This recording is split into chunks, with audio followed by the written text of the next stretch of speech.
Most signature style advice focuses on color and silhouette, sometimes on an archetype to copy, but fabric choice determines whether you'll actually wear your clothes. You know your colors, you understand your body shape, and you've even figured out which styles look good on you, but you still have a closet full of things you don't reach for. Maybe that's you. Does that sound familiar? The problem isn't that you bought the wrong clothes. The problem is that nobody told you fabric matters just as much as color and fit. I'm Rebecca Milky, and I help you cut through the noise to create a signature style that actually finally feels like you. Before we dive in, I want to invite you to watch the Myers-Briggs Key to Signature Style, my free video masterclass. This masterclass helps you understand the connection between your cognition and your signature style. You'll find the link in the show description or at my website, signaturestylesystems.com. So, how does fabric relate to body line?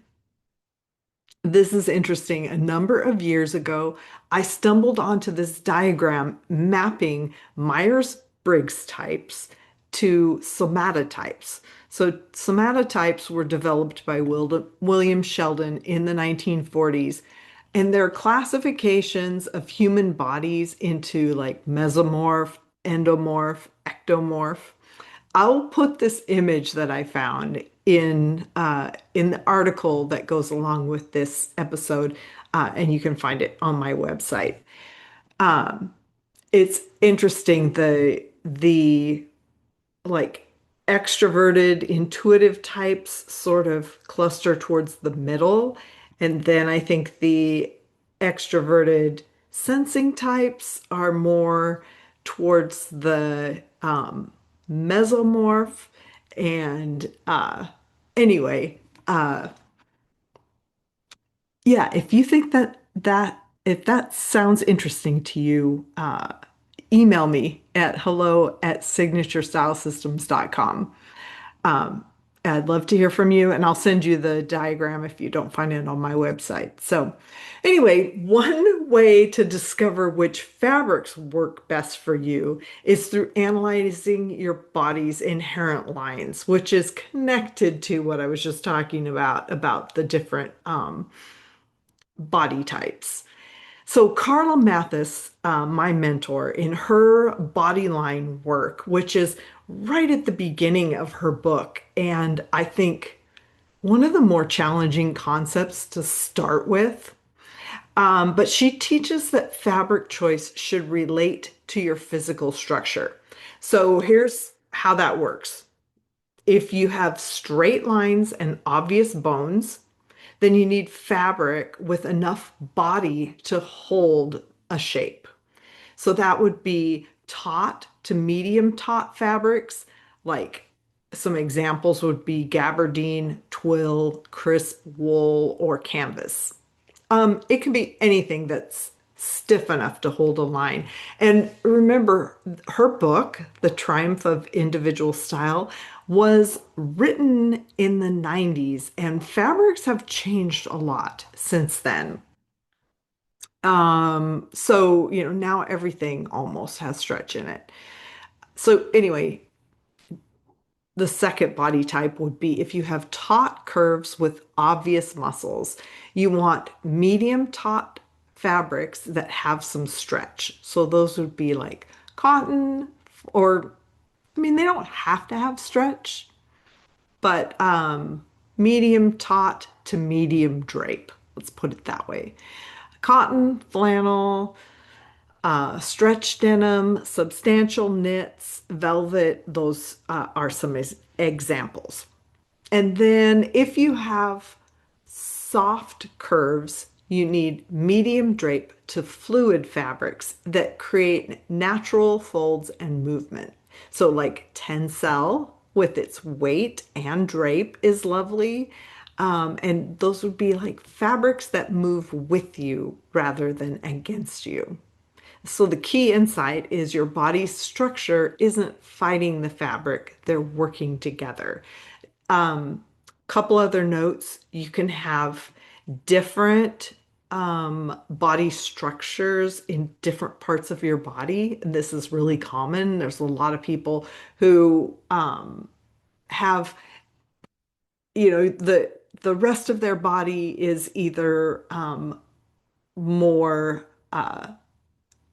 muscular or more molded, but then they have like their collarbones are really visible, and that is works really nicely with like a structured collar. Will create harmony with that. And there's techniques too for adapting different kinds of fabrics. Anyway, the second framework that I want to mention is Carol Tuttle's Dressing Your Truth system. And it's looking at fabric from a completely different angle. It's looking at energy and movement. So she teaches that fabric choices relate to how you move through the world. So spring energy wants crisp, light textures. Summer energy wants drapey, flowing fabrics. Autumn energy tends towards like stretchy, high texture fabrics. And then winter energy is associated with rigid, smooth textures. Recently, I had a client mention that she walks really fast. So she doesn't like swishy, drapey fabrics. They are annoying to her. And that is energy showing up in fabric preference. So these two frameworks might sound like they're in conflict, but they're actually, because there's so many creative ways of adapting fabrics, you can, whatever inherently works with your body, we can find a way to make it work with your personality as well, or vice versa. And then there's everything else. So, like some people have values around biodegradable fibers and won't wear synthetic materials for environmental reasons. Yeah, I can identify with that. And also, I just think that natural fibers are so much more comfortable. And then other people have sensory sensitivities. So back in episode 92, I talked about sensory processing differences. Some people prioritize physical sensation like texture, temperature, and comfort, while others are prioritizing visual aesthetics. So if you're tactile focused, uncomfortable fabric is a deal breaker, no matter how good it looks. Lauren's discovery, I think, fits here. When we worked together on her essential aesthetic, which is part of the signature style foundations, I recommended natural fibers that feel good, Tencel with its weight and drape, and avoiding plasticky polyester. That was based on her aesthetic, but now she's experiencing it in practice. She's noticing that the feel of the fabric determines whether she's actually going to wear something. This is what happens when principles become internalized rather than just external rules. You stop thinking, Rebecca said avoid polyester, and you start thinking, I don't like how this feels. Here's something simple you can do this week to integrate these principles into your wardrobe. Go to your closet and find a couple things that you never wear. Don't think about color or fit, just notice the fabric. How does it feel? Is it too stiff, too clingy, too rough, too cold? This awareness will help you understand your natural fabric preferences. Thanks for being here for the Signature Style Systems podcast. Have fun being you, and I'll meet you back here again real soon.